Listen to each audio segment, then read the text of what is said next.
षटकातील ही final आपण पाहतोय 40+ VBP या संघाला आता मात्र चॅम्पियन होण्यासाठी गरज आहे 4 ओव्हर्समध्ये 39 धावांची।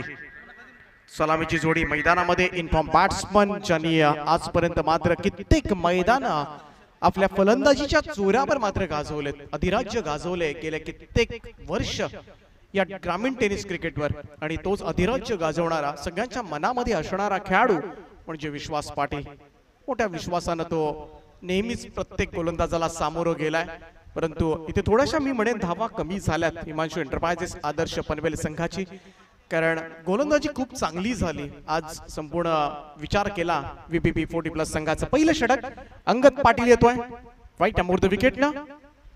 यावेळेचा पहिलाच बॉल यावेळेस मात्र सुरुवात केली अगदी धूम धडाक्यामध्ये विश्वास पाटीलच्या बॅट मधून मात्र षटकारानं श्री गणेशा थोडासा स्लोवर वन। इथे मात्र पाहायला गेलं तर वेग नव्हता या गोलंदाजीला, वेग नव्हता या चेंडूवर, थोडासा व्हेरिएशन करण्याचा प्रयत्न मात्र पहिल्याच बॉलवर केला होता, आणि पहिल्याच बॉलवर मात्र विश्वास पाटीलला काय सुरुवात केली, यापेक्षा चांगली स्टार्ट काय असू शकते। ऑब्वियसली VBP 40+ पनवेल संघाची धावसंख्येचं पाठबळ कमी आहे, गोलंदाजांना पाठबळ कमी मिळालंय, कारण थोडीशी कुमकुवत फलंदाजी पाहायला मिळाली। किरण पवारने सुंदर सुरुवात केली होती, परंतु बॅटची एज लागली आणि त्यानंतर मात्र तो त्रिफळाची बाद झाला। ती टर्निंग विकेट होती जी पहिल्याच ओव्हरमध्ये नरेश गायकवाडला मिळाला होता तो बळी, आणि त्यानंतर मात्र डाव कोसळला। कारण संपूर्ण स्पर्धेमध्ये पाहिलं या गटामधून तर आदर्श पनवेल संघासाठी सगळ्यात जास्त धावा अगदी 200च्या आसपास धावा, जवळजवळ 190 धावा त्यानं त्याच्या बॅटमधून ठोकल्या त्या संपूर्ण स्पर्धेमध्ये, आणि तोच खेळाडू या मॅच मध्ये मात्र शेवटपर्यंत राहिला नाही। ही कंत होती आदर्श पनवेल संघासाठी, आणि त्यानंतर मात्र ही संधीचं सोनं केलं ते VBP 40+ मास्टर्सना। अंगद पाटील पुन्हा एकदा अकुटप्प्याचा बॉल सहज रीतीनं यावेळेस पूल केला ऑन साइडला, चांगली फिल्डिंग त्या ठिकाणी सुमित वेगानं एकच जाब येईल एकेरीदा अकुटप्प्याचा बॉल होता शॉर्ट ऑफ लेंथ।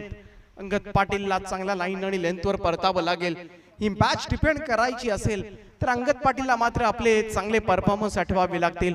तो अंगद पाटील आठवावा लागेल रेस्ट ऑफ महाराष्ट्राच्या विरोधामध्ये। एक षटकामध्ये 9 धावांची गरज असताना मात्र टाकलेले ते षटक रत्नागिरीच्या मैदानावरचं आठवावं लागेल अंगद पाटीलला। क्षमता जरूर आहे या गोलंदाजामध्ये। इनामपुरी गावचा हा गोलंदाज पाहायला गेलं तर मागच्या 2-3 वर्षामध्ये सतत आदरानं नाव घेतलं जातं ते अंगद पाटीलचं, आणि तो परफॉर्मन्स मात्र दोहरावा लागेल। शॉर्ट ऑफ लेन मागे खेळलाय सोन्या गायकवाडच्या बॅट मधून षटकार डीप बॅकवर्ड स्क्वेअर लेगच्या वरतून अंगद पाटीलचा शॉर्ट ऑफ लेंथ। अकुट टप्प्याचे बॉल मात्र थोडेसे आता मात्र पाहायला गेलं तर अडचणीचे ठरतात हिमांशू एंटरप्राइजेस साठी, आणि ही गोलंदाजी म्हणावी तशी होत नाहीये। तीनही चेंडू पाहिले तर पहिला सुद्धा तसाच होता, दुसराही आपण म्हणूया तसाच, आणि तिसरा सुद्धा सहजतेनं बराचसा वेळ होता। गोलंदाजीला वेग नाहीये, धार नाहीये, शॉर्ट ऑफ लेन थोडासा व्हेरिएशन करण्यासाठी जातोय तो खरा, परंतु समोर मात्र चॅलेंजर पारगाव संघाचा प्लेइंग 11 मध्ये असणारा खेळाडू आहे सोन्या। सोन्या ठोकतोय straight down the ground. VBP 40+ Panvel संघ आता मात्र विजयाकडे वाटचाल करत असताना पहिल्या षटकामध्ये अंगद पाटीलची पिसं काढलेत, दुलाई सुरू केले। तिसरा षटकार एकाच ओव्हर मध्ये मात्र कारनामा केलाय, आणि आता मात्र खुल्या गटाचं चॅम्पियन पद खुणावतोय ते VBP 40+ ला। धावसंख्या मात्र जाऊन पोहोचले ती तब्बल 19 या आकड्यावर। 19 रन्स ऑन स्कोर कार्ड। ताकद दिसत नाहीये अंगद पाटीलची गोलंदाजी पाहिली तर इथे पाहायला गेलं तर तो जोर दिसत नाहीये, तो जोश मात्र दिसत नाहीये। नक्कीच दीपक पाटील सर, स्टेजवर जे आमचे ऑडियन्स आहेत त्या ऑडियन्स कडून एक पोल आलाय का ओल्ड इज गोल्ड, लावा ताकद। जुनं ते सोनं म्हटलं जातं, आणि रोज मगाशी सुद्धा म्हणाला नरेशजी गायकवाड सकाळी 6 वाजता उठून आमची प्रॅक्टिस सुरू होते। ही प्रॅक्टिस मेक्स मॅन परफेक्ट। आणखीन एक short of lane delivery, Angad खातोय मार, आणखीन एक धमाका, दे धक्का घे छक्का। चौथा षटकार एकाच ओव्हर मध्ये मात्र अंगद पाटीलच्या अगेन्स्ट मात्र कोणी फटकेबाजी नसी केले, आणि तशीच फटकेबाजी आता मात्र सोन्या गायकवाडच्या बॅट मधून सलग तिसरा षटकार।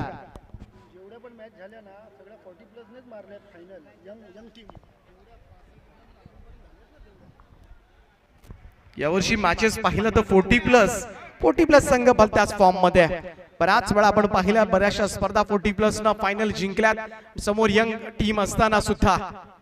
आणखीन एक सोन्या ऑन द फायर नाव.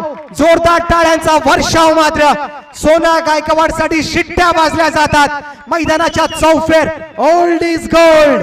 पहिल्याच ओव्हर मध्ये सामन्याचा निकाल स्पष्ट करून टाकलाय.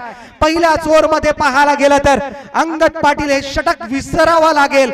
31 धावा कधीही न टाकणारं षटक मात्र अंगद पाटीलच्या माध्यमातून फेकलं गेलं आणि पहिल्याच ओव्हर मध्ये खेळ खल्लास केलाय.